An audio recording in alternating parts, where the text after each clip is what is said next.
بسم اللہ الرحمن الرحیم الرحمن علم القرآن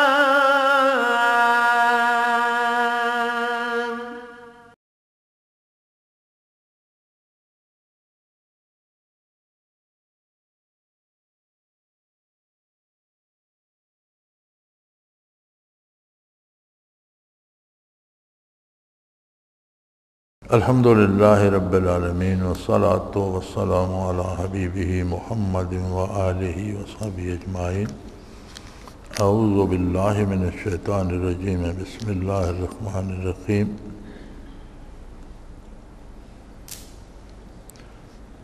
وَلِتَصْغَىٰ إِلَيْهِ أَفْئِدَةُ الَّذِينَ لَا يُؤْمِنُونَ بِالْآخِرَةِ وَلِيَرْضَوْهُ وَلِيَقْتَرِفُوا مَا هُمْ مُقْتَرِفُونَ۔ أفغير الله يبتغي حكما وهو الذي أنزل إليكم الكتاب مفصلا والذين آتيناهم الكتاب يعلمون أنه منزل من ربك بالحق فلا تكونن من الممترين وتمت كلمة ربك صدقا وعدلا لا مبدل لكلمته وهو السميع العليم۔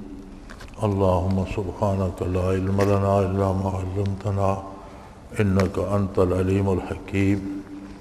مولایا صلی وسلم دائما ابدا علی حبیبک خیر الخلق کلہم۔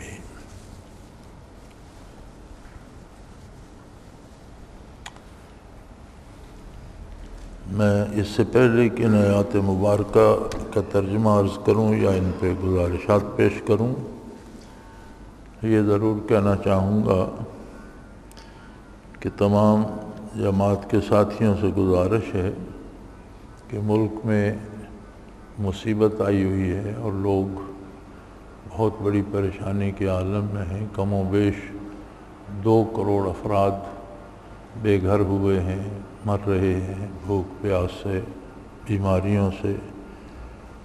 تو ان کے لیے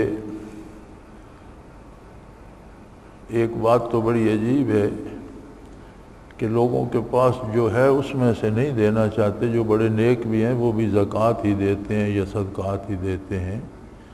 ایسی صورتحال میں اپنے مال میں سے بھی دینا چاہیے۔ زکوٰۃ تو فرض ہے، ہر حال دینی ہے، بہرحال پھر بھی نیکی ہے زکوٰۃ، صدقات نافلہ، صدقۃ الفطر، اب فطرانہ آئے گا تو یہ ساری چیزیں بھی جمع کرائیں، یہ سارے پیسے فلڈ ریلیف کے لیے اور مرکز کو بھیجیں۔ انشاءاللہ پوری کوشش ہوگی کہ مستحقین تک پہنچے۔ اور یہ جو ساتھیوں کو بڑا ہے ذوق عمرے پر جانے کا، بہت بڑی سعادت ہے عمرے پر جانا، لیکن حالات اگر ایسے ہوں تو سرمایہ وہاں خرچ کرنے کی بجائے یہاں اللہ کے بندوں کی جان بچانے پہ خرچ کریں تو اس سے زیادہ ثواب ہوگا۔ عمرے پر جا کر بھی مقصد اللہ کی رضا کو پانا ہے، صاحب سپاٹا نہیں ہے۔ اور اس وقت سب سے بہتر کام جو ہے وہ ان غرباء اور مساکین کی مدد کرنا ہے۔ جو لوگ سیلاب کی نظر ہوئے ہیں وہ خواہ بڑے امیر تھے سیلاب سے پہلے، لیکن اب سارے مستحق ہیں امداد کے۔ تو میری یہ گزارش ہے جماعت کے تمام ساتھیوں سے کہ صدقات بھی جمع کرائیں، زکوٰۃ کے پیسے جمع کرائیں، فطرانے کے پیسے جمع کرائیں۔ اس کے علاوہ اللہ نے جو بے شمار مال ہمیں دے رکھا ہے اس میں سے بھی دیں۔ وہ قادر ہے، آج ان پہ مصیبت آئی ہے، کل ہمارے ساتھ بھی ہو سکتا ہے۔ وہ ایسا قادر ہے کہ کسی پہ بھی کسی وقت کوئی آزمائش آ سکتی ہے۔ تو پورا ملک دنیا سے مانگ رہا ہے، کافروں سے مانگ رہا ہے، بے دینوں سے مانگ رہا ہے، تو کیا ہم اپنے مال قبر میں لے کے جائیں گے؟ ہم اپنے مال کیوں تقسیم نہیں کرتے؟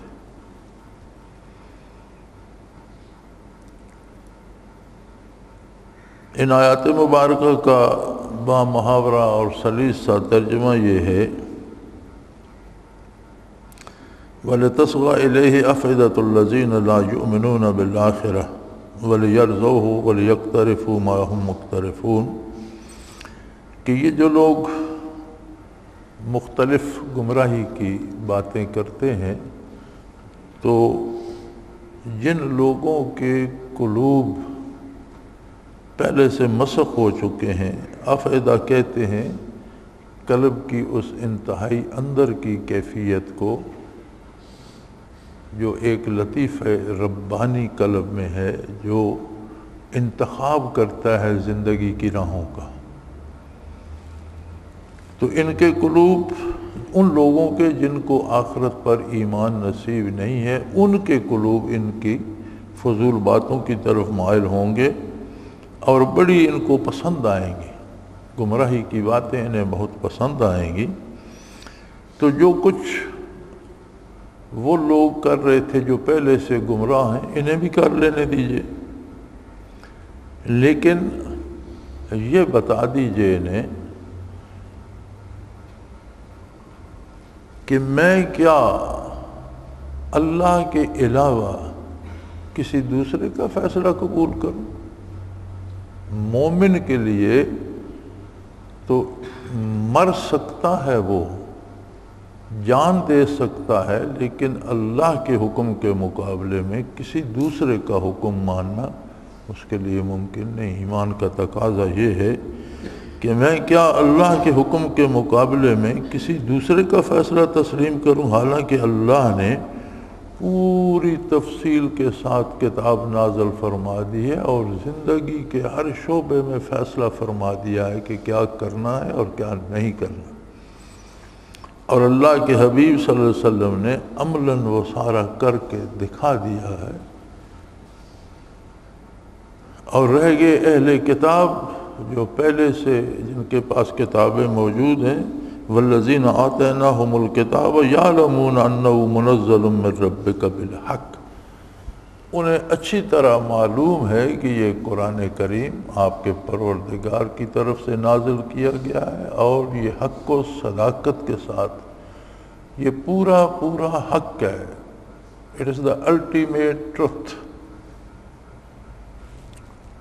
یہ پوری اصل سچائی ہے جو اللہ کی کتاب ہے، یہ سراپا سچائی ہے، اور اس کے باہر جو کچھ ہے، اس کے خلاف جو کچھ ہے وہ غلط ہے۔ فَلَا تَكُونَنَّ مِنَ الْمُمْتَرِينَ، اے مخاطب کبھی قرآن کے حق ہونے پر کسی شبہ میں مبتلا نہ ہونا۔ وَتَمَّتْ كَلِمَةُ رَبِّكَ صِدْقًا وَعَدْلًا، تو آپ کے پروردگار کا کلام مکمل ہوا صداقت کے ساتھ اور پورے عدل کے ساتھ۔ لا مبدل لکلماتہ، اللہ کے کلمات تبدیل نہیں ہوتے، جو اس نے فرما دیا وہ ہمیشہ قائم رہنے کے لیے ہے۔ وَهُوَ السَّمِيعُ الْعَلِيمُ، اور وہ سن بھی رہا ہے، جانتا بھی ہے، کوئی کیا کر رہا ہے، کوئی کیا کچھ کہہ رہا ہے، جو کسی کے منہ سے کلمہ نکلتا ہے وہ بھی جانتا ہے، جو کسی کے دل میں بات ہے وہ بھی جانتا ہے، جو کوئی عملاً کر رہا ہے وہ بھی اللہ کے علم میں ہے۔ بڑی خوبصورت بات قرآن کریم نے بتائی۔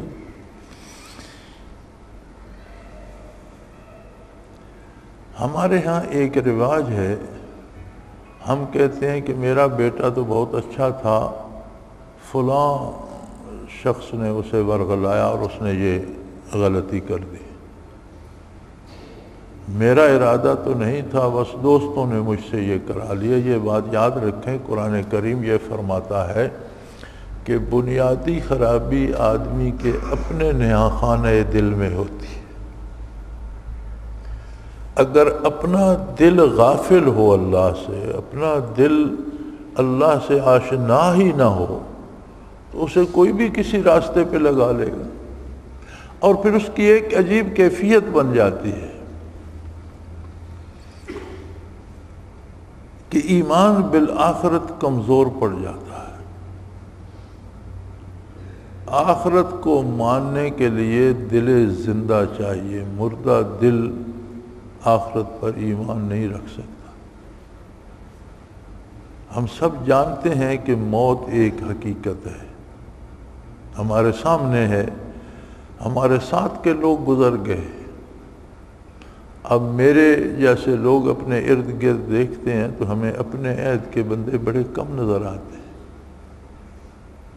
بہت تھوڑے، اور جو ہیں ان کا ہونا نہ ہونا برابر ہے کہ وہ میں زندگی کی سانسیں پوری کر رہے ہیں، کسی مصرف کے نہیں رہے، اور اکثریت وہ ہے جو دنیا سے جا چکی ہے۔ ایک اٹل حقیقت ہے، لیکن کیسی عجیب بات ہے کہ کسی کو اپنی موت کا یقین نہیں آتا۔ یعنی اگر یقین ہو اپنی موت کا بھی تو کیا وہ بندہ اللہ کی نافرمانی کی طرف جائے گا، وہ کفر کی طرف جائے گا، ظلم کی طرف جائے گا؟ تو یہ رات دن ہمارے ارد گرد جو کچھ ہو رہا ہے، یہ قتل و غارت، یہ لوٹ مار، یہ دہشت گردی، بلکہ جو لوگ سیلاب کی زد میں آ کر کچھ بچا کھچا سامان لے کر گھروں سے نکل رہے ہیں، راستے میں ان کو بھی لوٹا جا رہا ہے۔ تو یہ عمل یہ بتاتا ہے کہ ان لوگوں کو کوئی یہ یقین ہے کہ مجھے بھی مر جانا ہے، میں اسے لوٹ کر کیا کروں گا؟ تو اگر موت جو ایک تلخ حقیقت روز ہمارے سامنے وارد ہوتی ہے، ہم لوگوں کو اپنے ہاتھوں دفن کرتے ہیں، اس کا ہمیں احساس نہیں کہ مجھے بھی مرنا ہے، تو قیامت کا یقین کون کرے گا؟ ایسے لوگوں کو قیامت کا یقین کیسے، اور یہ کیوں نہیں ہوتا؟ یعنی ایک حقیقت جو ہمارے سامنے ہے، آپ اتفاق ہوا ہوگا آپ کو بھی کئی مرتبہ زندگی میں، اور مجھے بھی بڑی مرتبہ ہوا ہے کہ جنازہ پڑھ کے لوگ قبرستان پہ جاتے ہیں تو 2 4 10 منٹ کبھی آدھا گھنٹہ تاخیر ہوتی ہے قبر کی تیاری میں، تو انتظار کرنا پڑ جائے وہاں، تو ٹولیوں میں بیٹھ جاتے ہیں، کوئی موت کی آخرت کی بات نہیں کرتا، اپنے اپنے دنیا کے کاموں میں لگے ہوتے ہیں۔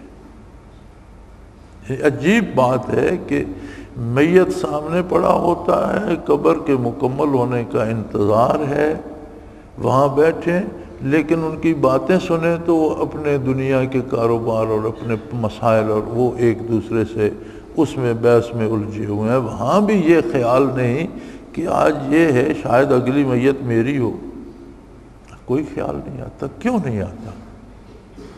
اتنی تلخ حقیقت جو ہمارے سامنے ہے، ہم نے اپنے بزرگوں کو، باپ دادوں کو ہاتھوں سے دفن کیا، اپنے بہن بھائیوں کو دفن کیا، کتنے لوگ ہیں جنہوں نے اپنے بچوں کو دفن کیا، تو خود اپنی موت کا انہیں یقین کیوں نہیں آتا؟ اللہ کریم فرماتے ہیں کہ دل کے اندر ایک لطیفہ ربانی ہے، ایک جسے انگریزی میں کہتے ہیں سٹل ہارٹ، ایک نہاں خانہ دل میں ایک کیفیت ہے، اگر اس میں اللہ کی یاد ہو تو یہ سارے حقائق سامنے آ جاتے ہیں، لیکن اگر وہ اللہ سے غافل ہو تو یہ آنکھیں دیکھتی بھی رہیں یقین نہیں آتا کسی کو، وہ دنیا میں ہی لگا رہتا ہے۔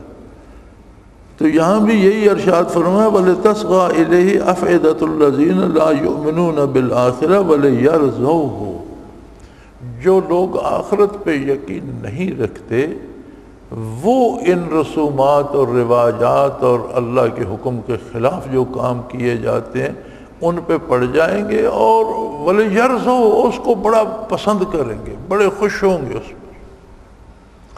آپ معاشرے میں دیکھیں، آپ سنت کی بات کریں کہ حضور اکرم صلی اللہ علیہ وسلم نے اس طرح سے کیا تھا، صحابہ کرام نے یہ کام اس طرح کیا تھا، اور متقدمین سلف صالحین نے یہ اس طرح کیا تھا، یہ سنت ہے، یہ اس طرح سے ہے، وہ کہیں گے یہ وہابی ہو گئے۔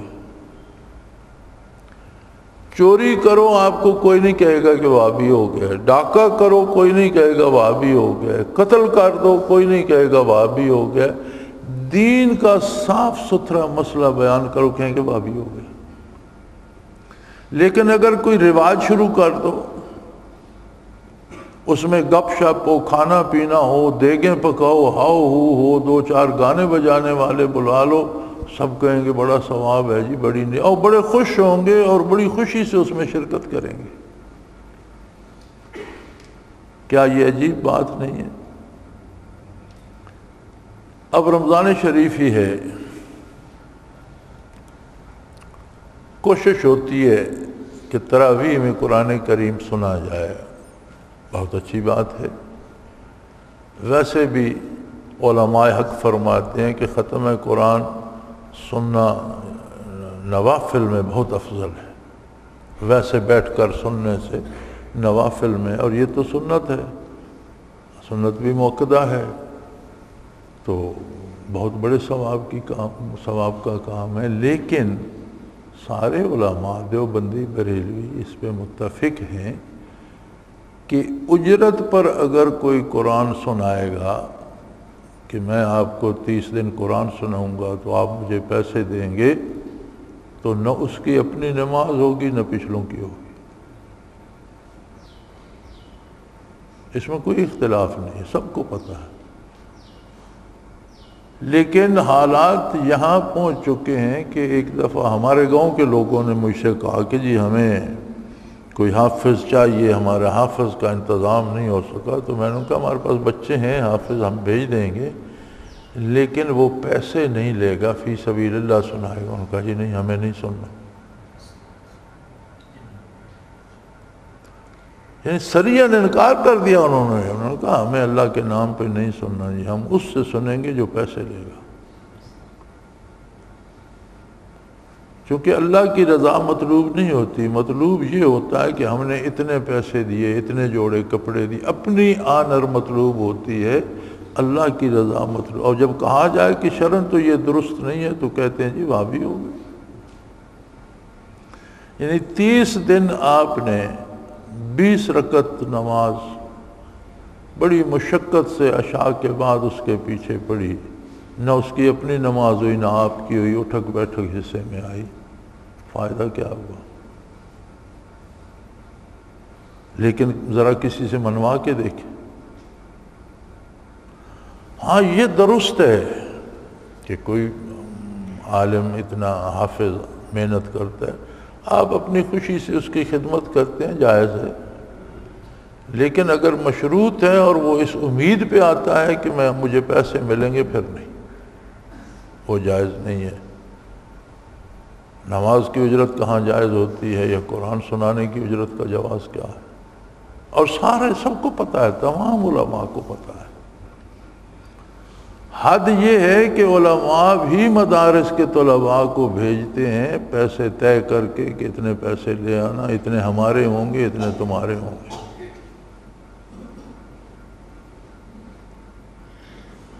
اور سارے خوش ہیں، فرمایا بولے یرضوا، برائی کی بات انہیں اتنی پسند آتی ہے، اس پہ بڑے خوش ہوتے ہیں۔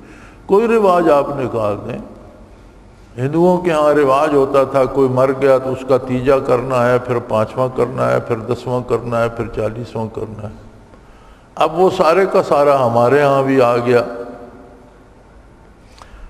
مرتا رہے بندہ، اس کی دوائی کی فکر نہیں کریں گے، پانی مانگتا رہے تو کہیں گے یار اس کی تو عادت ہے، پانی پانی کرتا رہتا ہے، دے لیں گے، ٹھہر جاؤ۔ جب مر جائے تو پھر تیجا، 10واں، 40واں، وہ اتنی رسمیں آ جاتی ہیں، جانور ذبح ہو جاتے ہیں، حلوے پک جاتے ہیں، کھانے والے جمع ہو جاتے ہیں۔ تو جب زندہ تھا تب تو اسے پانی تک کسی نے نہیں دیا، اب وہ مر کر اس حلوے کا وہ کیا کرے گا، وہ تو دنیا سے چلا گیا۔ تو کیا نبی کریم صلی اللہ علیہ وسلم کے زمانے میں یہ تیجے 10ویں 40ویں ہوتے تھے؟ کیا صحابہ کرام نے کیے؟ کیا سلف صالحین کا عمل ہے؟ نہیں۔ تو جب لوگوں نے موت جیسے سانحہ پر رسومات اپنا لی ہیں تو پھر شادی اور خوشی میں کیا نہیں کرتے ہوں گے،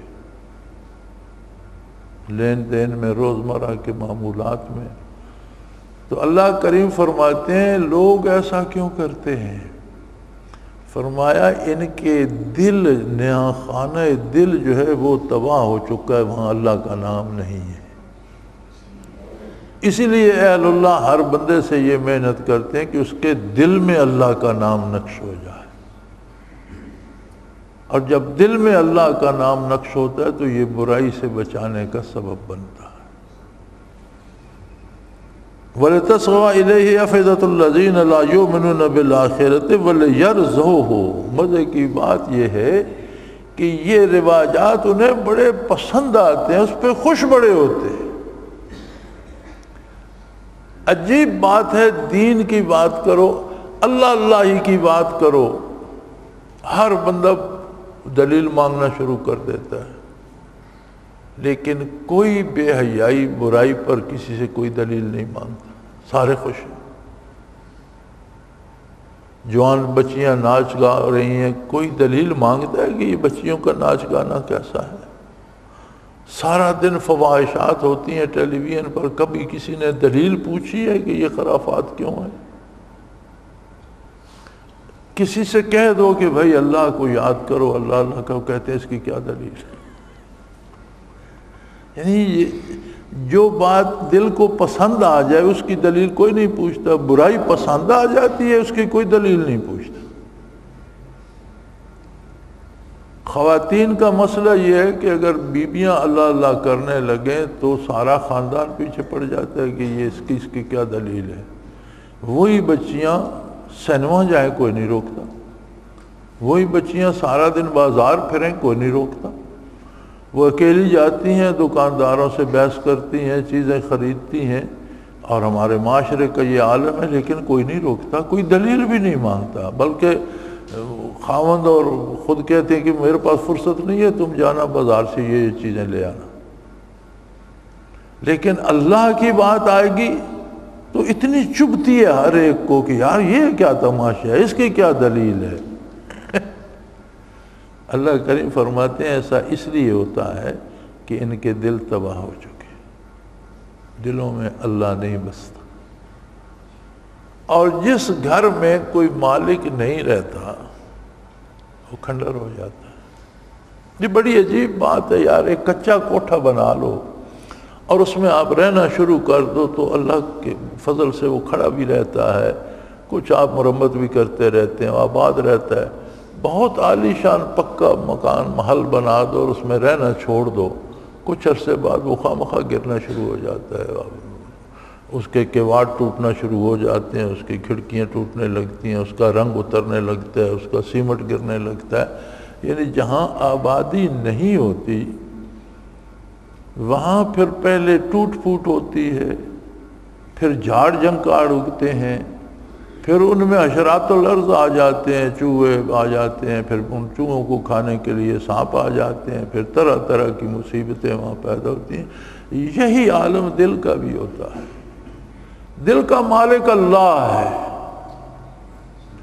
اگر اللہ کا نام آپ نے دل میں بسا لیا تو وہ آباد ہے، خواہ آپ کا دل کتنے درجے کا کچا کوٹھا بھی ہے تو آباد ہے۔ اگر آپ نے اس کے ساتھ محنت کی اور اسے ایک محل بنا دیا تو بھی آباد ہے، لیکن اگر اس کا باسی اس میں نہیں ہے، اس کے بسنے والا اس میں نہیں ہے تو پھر ویران ہو جائے گا۔ تو فرمایا یہ جو لوگ دین کے مقابلے میں رسومات جاری کرتے ہیں اور اللہ کے حکم کے مقابلے میں دوسروں کی باتیں مانتے ہیں، ان کی باتیں وہ لوگ مانتے ہیں جن کے اپنے دل تباہ ہو چکے ہیں۔ اور راندش قرآن سے اور آیت کا جو رویہ ہے اس سے یہ ظاہر ہوتا ہے کہ ایسے حکم دیا جا رہا ہے جیسے نبی کریم صلی اللہ علیہ وسلم کو فرمایا جا رہا ہو کہ انہیں کر لینے دو، آپ ان کی پرواہ ہی نہ کریں، آپ ان کو کوئی اہمیت نہ دیں، کر لینے دو انہیں، اس لیے کہ ان کے دل تباہ ہو چکے ہیں، انہیں آخرت کا یقین حاصل نہیں ہے۔ اور اب تو یہ بات لوگوں کی زبان پہ آنا شروع ہوگی، اب تو لوگ کہتے ہیں یار کس نے دیکھا ہے کہ آگے کیا ہوتا ہے، جب جائیں گے دیکھیں گے۔ اب تو یہ صاف انکار ہے قیامت کا، اور اب یہ لوگ سر مجلس کہہ دیتے ہیں وَلْيَقْتَرِفُوا مَا هُمْ مُقْتَرِفُونَ، انہیں بھی وہ کر لینے دیجئے جو ان سے پہلے کر رہے تھے، جو خرابیاں، جو برائیاں جن لوگوں نے ان کو سکھائیں، جو وہ کرتے تھے یہ بھی کر لیں، جب وہ بھگتیں گے یہ بھی ساتھ بھگتیں گے۔ لیکن آپ یہ سنا دیجئے، اپنا فیصلہ سنا دیجئے، افغیر اللہ ابتغی حکما، یہ امید کسی بندے مومن سے نہ رکھو کہ وہ اللہ کے حکم کے مقابلے میں کسی دوسرے کے حکم کی تعمیل کرے گا، وہ وہی بات مانے گا جو اللہ کے حکم کے مطابق جائز ہوگی۔ اگر آپ اس سے خلاف شریعت کوئی کام کرانا چاہیں گے تو وہ اللہ کے حکم کو ترجیح دے گا، غیر اللہ کی بات نہیں مانے گا۔ یہ معیار ایمان ہے۔ ایمان کا معیار کیا ہے؟ جو قرآن نے بتا دیا کہ بتا دو ان کو کہ کیا میں اللہ کے حکم کے ہوتے ہوئے کسی دوسرے کا حکم مانوں، اللہ کے حکم کے مقابلے میں اس کے خلاف؟ یہ ایمان اور غیر اللہ کا اتباع اکٹھے نہیں چل سکتے۔ میں مومن ہوں، وہ کام کروں گا، اس طریقے سے کروں گا جس طریقے سے اللہ کے رسول نے کیا ہے، وہ کام کروں گا جس کے کرنے کی اللہ نے اجازت دی ہے۔ اور اللہ ایسا کریم ہے، وَهُوَ الَّذِي أَنزَلَ إِلَيْكُمُ الْكِتَابَ مُفَصَّلًا، اس نے تمہیں جو کتاب دی ہے اس میں پیدا ہونے سے لے کر مرنے تک زندگی کے سارے امور طے کر دیے۔ قرآن کریم ایک ایسا زندہ جاوید معجزہ ہے آقا نامدار صلی اللہ علیہ وسلم کا۔ کیسی عجیب بات ہے کہ آپ پہلے لوگوں کو چھوڑ دیں۔ آج تو آپ کہتے ہیں دنیا ایک گلوبل ولیج ہے، ایک پورا ایک گاؤں بن گئی ہے، اتنا انٹرنیٹ اور جو ہے الیکٹرانک میڈیا اور یہ ساری چیزیں مل کے تو دنیا ایک گاؤں کی مافک ہو گئی ہے، کوئی فاصلہ نہیں رہا۔ آج بھی ہر ملک کے اپنے طریقے اور دساتیر ہیں، ایک ملک کا قانون دوسرے ملک میں نہیں چلتا۔ آج بھی کوئی دنیا کا ایسا ملک نہیں ہے جو کہے کہ جو میں نے قانون بنایا ہے یہ ساری دنیا کے لیے نہیں، بلکہ پڑوسی ملک کے لیے کوئی نہیں مانتا۔ پھر مزے کی بات یہ ہے کہ بڑے بڑے دانشور بار مل کر قانون بناتے ہیں، الیکٹڈ لوگ ہوتے ہیں، قوم کے بڑے چنے ہوئے پڑھے لکھے لوگ ہوتے ہیں، اور ساری دنیا میں یہی ہوتا ہے۔ ہمارے ہاں اگرچہ اس میں بھی ڈنڈی ماری جاتی ہے اور جعلی سندوں والے آ جاتے ہیں، لیکن دنیا میں ایسا نہیں ہوتا۔ پڑھے لکھے لوگ ہوتے ہیں، جو قانون وہ خود بناتے ہیں جب عملاً نافذ کرتے ہیں تو انہیں سمجھ آتی ہے یار اس میں تو کچھ کمی رہ گئی، پھر اس میں تبدیلیاں آتی ہیں، امینڈمنٹس ہوتی ہیں، ترمیمات ہوتی ہیں، اس میں پھر ترمیم کی جاتی ہے کہ نہیں اس میں یہ خامی تھی، اسے اس طرح سے ترمیم کرو۔ فرمایا اللہ کریم قادر ہے، اس نے عرب کی سرزمین میں اپنے حبیب پر یہ کتاب نازل فرمائی اور روئے زمین کے انسانوں کے لیے قوانین مرتب کر دیے، زندگی کے اصول مرتب کر دیے، اور ایسے کیے کہ جن پر دنیا کے ہر ملک میں ہر موسم میں عمل کرنا انسان کے لیے بہترین ہے۔ اور یہ ثابت بھی ہے کہ روئے زمین پر مسلمان اس کے مطابق جنہیں توفیق ہے وہ عمل کر رہے ہیں اور عمل ہو رہا ہے۔ اور پھر اس میں مزے ایک تو یہ ہے کہ کتاب مفصل ہے، تمام جزیات تک زندگی کی اس نے بیان کر دی ہے، کسی ایک شعبے میں نہیں، زندگی کے تمام شعبوں میں پوری تفصیل کے ساتھ حقائق بیان کر دیے ہیں۔ اور جن لوگوں کو پہلے کتابیں ملی تھیں، جو اہل کتاب ہیں، عیسائی ہیں، یہودی ہیں، جن کے پاس پہلے کتابیں ہیں، فرمایا وہ اچھی طرح جانتے ہیں والذین آتیناہم الکتاب یعلمون انہ منزل من ربک بالحق، وہ اچھی طرح جانتے ہیں، ان کی کتابوں میں بھی اس کی بشارت موجود تھی، ان کے نبیوں نے بھی انہیں بتایا، اور انہیں علم ہے کہ یہ کتاب حق کے ساتھ نازل ہوئی ہے اور اللہ کا رسول برحق ہے، خاتم الانبیاء ہے، امام الانبیاء ہے، اور یہ کتاب آخری کتاب ہے۔ اور کبھی بھی کسی کے بھی بہکانے پر اے مخاطب قرآن کی صداقت پہ رائی برابر بھی شک نہ کرنا۔ اس نے جو کچھ بتایا ہے اور جو اس طریقے سے بتایا سارا برحق ہے۔ اور ایک بات یاد رکھ لو، وَتَمَّتْ كَلِمَةُ رَبِّكَ صِدْقًا وَعَدْلًا، تمہارے رب کی بات مکمل ہو گئی۔ اب نہ کوئی نبی آئے گا نیا اور نہ کسی نئے نبی پر کوئی نئی کتاب آئے گی۔ اللہ نے جو کچھ مخلوق کے لیے نظام عطا فرمانا تھا وہ مکمل ہو گیا۔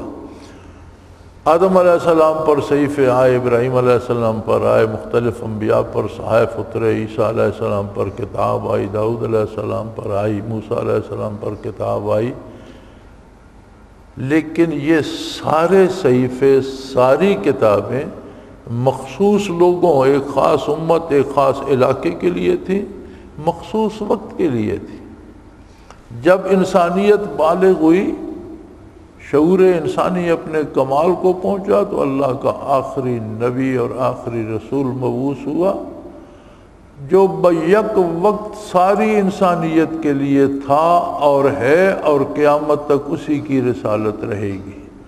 ایھا الناس، اے اولاد آدم، انی رسول اللہ الیکم جمیعا، تم جہاں تک ہو میں تم سب کے لیے اللہ کا رسول ہوں۔ اور آج بھی ہم کیا پڑھتے ہیں؟ محمد الرسول اللہ، لا الہ الا اللہ محمد الرسول اللہ، اللہ کے سوا کوئی عبادت کا حقدار نہیں، اور حضرت محمد صلی اللہ علیہ وآلہ وسلم اللہ کے رسول ہیں۔ کیا پڑھتے ہیں؟ اللہ کے رسول ہیں۔ آج بھی حضور کی رسالت ہے، آج بھی یہی کتاب عمل ہے، یہی راستہ ہے سیدھا، یہی اللہ کے کلمات ہیں۔ اور فرمایا یہ مکمل ہو گئی، اب کسی ذلی بروزی فلانے نبی کی ضرورت باقی نہیں۔ اب جو نبوت کا دعویٰ کرے گا کذاب ہوگا۔ وَتَمَّتْ كَلِمَةُ رَبِّكَ، تیرے رب کے کلمات مکمل ہو گئے، اب نہ وہی آئے گی نہ کسی کو کوئی نیا راستہ بتائے گی، بات ختم ہو گئی۔ وَتَمَّتْ كَلِمَةُ رَبِّكَ صِدْقًا وَعَدْلًا، اللہ کی بات مکمل ہو گئی، حق کے ساتھ، سچائی کے ساتھ اور انصاف کے ساتھ۔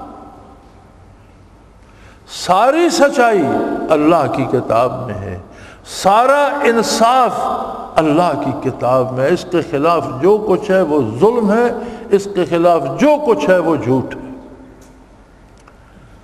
میں ایک دن تبصرہ سن رہا تھا مغرب کے مفکرین کا، انگریزی میں وہ بحث کر رہے تھے، اور انہیں یہ شکایت تھی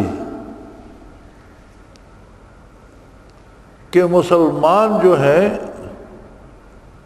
یہ کہتے ہیں کہ صرف اور صرف اسلام ہی سچا مذہب ہے، باقی کسی کے پاس کوئی سچائی نہیں۔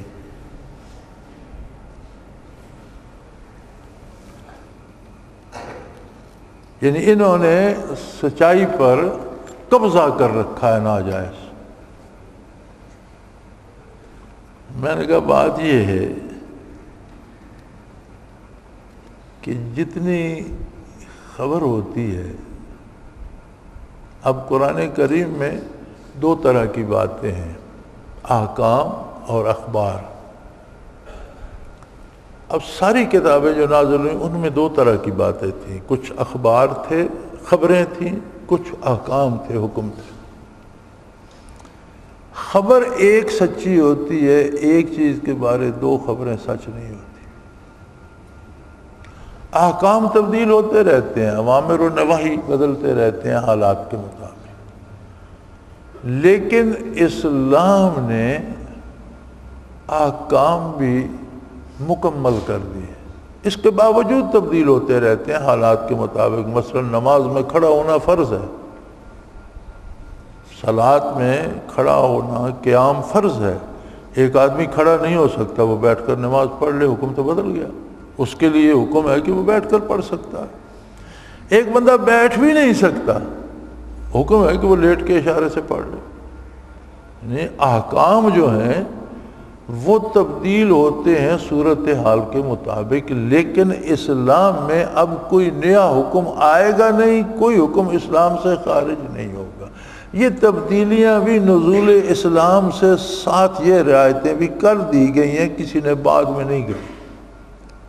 تمت کلمات ربک، تیرے رب کے کلمات مکمل ہو گئے۔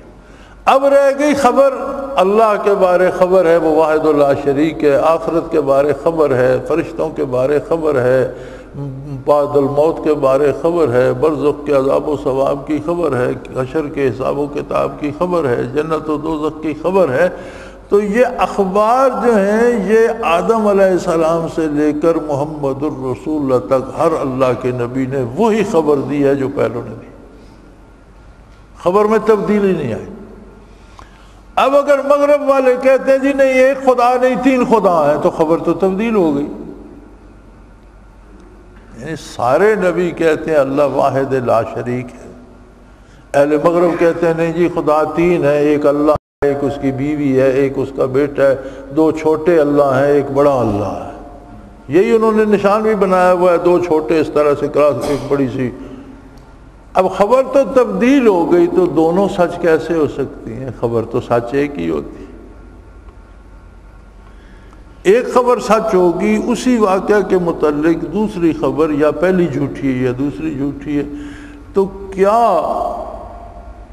یہ کم و بیش 1.25 لاکھ نبی رسول اور اللہ کی کتاب کو جھوٹا مان لیا جائے اور ان سور کھانے والے اور شراب پینے والوں کو سچا مان لیا جائے؟ تو اس سے بہتر نہیں کہ ان حرام خوروں کو جھوٹا کہا جائے؟ یہ آسان کام نہیں ہے، تو پھر اس پہ کیوں ناراض ہوتے ہیں؟ ان کے الفاظ یہ تھے کہ Islam has the monopoly of the truth. Monopoly انگریزی میں کہتے ہیں جبری قبضہ، جیسے کسی چیز پہ کہا۔ ہم بھی پنجابی میں بھی استعمال کرتے ہیں، جی فلاں جو بس والا ہے انہوں نے تو اس سڑک پر اپنی مناپلی بنا لی ہے، کسی دوسرے کی بس نہیں چلنے دیتے، یعنی انہوں نے ناجائز طریقے سے قبضہ کر رکھا ہے۔ تو وہ کہہ رہے تھے کہ انہوں نے سچائی پر مسلمانوں نے قبضہ، بات یہ نہیں ہے مسلمانوں نے قبضہ نہیں کیا، مسلمانوں کے پاس ہے ہی سچائی، اور سچائی کے علاوہ جو کچھ ہے وہ جھوٹ ہے۔ مسلمانوں نے قبضہ نہیں کیا، تم پڑھ لو لا الہ الا اللہ محمد الرسول اللہ، سچائی تمہارے پاس آ جائے گی۔ قبضہ تو تب ہے کہ ہم کہیں کہ ہمارے علاوہ تم کلمہ نہیں پڑھ سکتے۔ اسلام کی دعوت تو ساری انسانیت کے لیے ہے، تم بھی کلمہ پڑھ لو، سچائی تمہارے حصے میں بھی آ جائے گی، قبضہ کس بات کا؟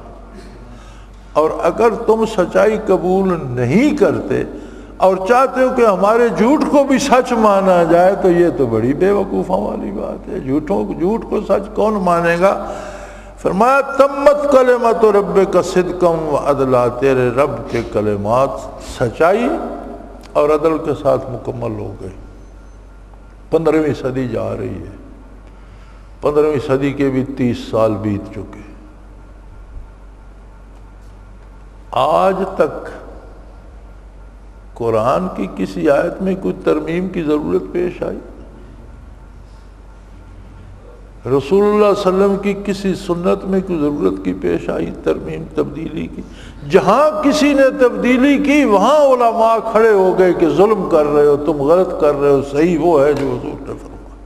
کوئی مانے یا نہ مانے، لیکن اللہ کے جو محبوب بندے ہیں ان سے ہمیشہ اس نے قرآن اور سنت کی حفاظت کا کام لیا ہے۔ کوئی ناراض ہو ان سے، یا کوئی روٹھ جائے یا کوئی خفا ہو جائے، حکومتیں بگڑ جائیں یا لوگ ناراض ہو جائیں، وہ ہمیشہ حق پہ قائم رہتے ہیں اور قرآن و سنت کی حفاظت کا حق ادا کرتے ہیں۔ اور خوش نصیب ہیں وہ لوگ جن سے یہ خدمت لی جاتی۔ اور یہ جملہ کہنا اللہ ہی کو زیبا دیتا ہے کہ بھئی بات 15ویں صدی تو آ گئی، اب نہ جانے دنیا کتنی صدیاں اور چلے گی، کیسے کیسے لوگ آئیں گے، لوگوں کے رنگ مختلف، زبانیں مختلف، غذائیں مختلف، اوقات مختلف، رات دن مختلف، لباس مختلف، رسومات مختلف، لیکن دین ایک ہے۔ دنیا کے کسی ملک میں چلے جائیں، ہر مؤذن یہی کہہ رہا ہوگا اشہد ان لا الہ الا اللہ اشہد ان محمد، اور کوئی بات اسے آتی ہے یا نہیں۔ کسی ملک میں چلے جائیں یہی تسبیحات، یہی سورہ فاتحہ، یہی قرآنی آیات، یہی رکوع و سجود، اس کی عبادات میں ہوگا۔ دنیا کے کسی ملک میں چلے جائیں یہی سیر و افطار اس کے ہوں گے، سحری کو روزہ بند کرے گا، شام کو افطار کرے گا۔ دنیا کے کسی ملک میں چلے جائیں یہی تراویح وہ بھی ادا کرے گا، یہی زکوٰۃ اس پہ واجب ہے، یہی صدقات اس کے پہ بھی واجب ہے۔ اور آج بھی الحمدللہ روئے زمین پر عمل ہو رہا ہے اسلام پر، جنہیں اللہ نے توفیق دی ہے کر رہے ہیں۔ آج تک کبھی یہ ضرورت پیش نہیں آئی کہ کسی آیت میں یار کوئی ترمیم کر دی جاتی، یہ ایسے نہ ہوتی، ایسے ہو جاتی، اور قیامت تک نہیں آئے گی۔ فرمایا اللہ کی بات مکمل ہو گئی سچائی اور عدل کے ساتھ، سارا سچ قرآن ہے، سارا عدل قرآن ہے۔ جہاں کوئی قرآن کو چھوڑے گا عدل نہیں ہوگا، ظلم ہوگا۔ ہماری حکومتیں اپنے فیصلے انگریزی قانون کے مطابق کرتی ہیں، آپ کیا سمجھتے ہیں ملک میں عدل ہو رہا ہے؟ ظلم ہو رہا ہے۔ دنیا میں جہاں بھی قرآن کے خلاف فیصلے ہوتے ہیں ظلم ہو رہا ہے، کوئی فیصلہ سن کر خوش نہیں ہوتا۔ تو سارا سچ، ساری صداقت، سارا عدل قرآن کریم میں ہے، اس کے خلاف ظلم ہے، جھوٹ ہے۔ مسلمان قرآن و سنت کی خلاف ورزی کرے گا، جھوٹ بول رہا ہے اور ظلم کر رہا ہے۔ کافر تو ہے ہی جھوٹا اور ظالم۔ تو فرمایا ہے میرے بندے مومن وَلَا تَكُن مِّنَ الْمُمْتَرِينَ، کبھی بھول کر بھی ادنا سا شک بھی اس سچائی میں نہ کرنا، اس کی اللہ گواہی دے رہا ہے۔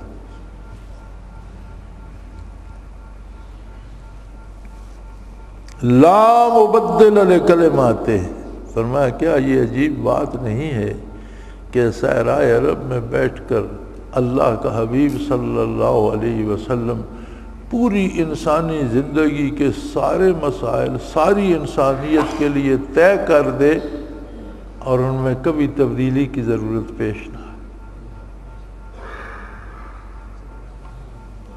لا مبدل لکلماتہ، اب اللہ کے کلمات میں کوئی تبدیلی نہیں ہوگی، کوئی نیا نبی نہیں آئے گا۔ ختم نبوت پہ بھی یہ بہت بڑی دلیل ہے کہ دین مکمل ہو گیا، اللہ کے احکام مکمل ہو گئے، کوئی نیا نبی نہیں آئے گا، کوئی نئی وحی نہیں آئے گی، کوئی نیا حکم نہیں آئے گا، بات ختم ہو گئی۔ اب صرف عمل کی باری ہے، جسے توفیق ہے وہ عمل کرے، جو نہیں کرے گا وہ بھگتے گا۔ وَهُوَ السَّمِيعُ الْعَلِيمُ، اور وہ خود سنتا بھی ہے جانتا بھی ہے، سن بھی رہا ہے کوئی کیا کہتا ہے، جان بھی رہا ہے کوئی کیا کرتا ہے۔ جو کچھ کوئی کر رہا ہے یا کہہ رہا ہے اس کے نتائج کا ذمہ دار وہ خود ہوگا۔ اللہ کریم ہمارے دلوں کو اپنی یاد سے آباد کرے، ہمارے گناہ معاف فرمائے اور قرآن و سنت پر عمل کی توفیق عطا فرمائے۔ وآخر دعوانا ان الحمدللہ رب العالمین۔ اللہ اللہ اللہ اللہ اللہ اللہ اللہ اللہ۔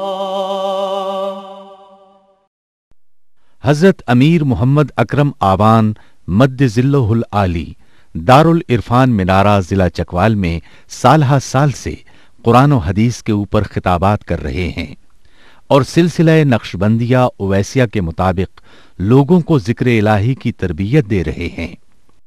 وہ قرآن پاک کی تفسیر ترتیب وار بیان کر رہے ہیں۔ تفسیر قرآن کو وہ موجودہ ملکی اور بین الاقوامی حالات کے مطابق بیان کرتے ہیں۔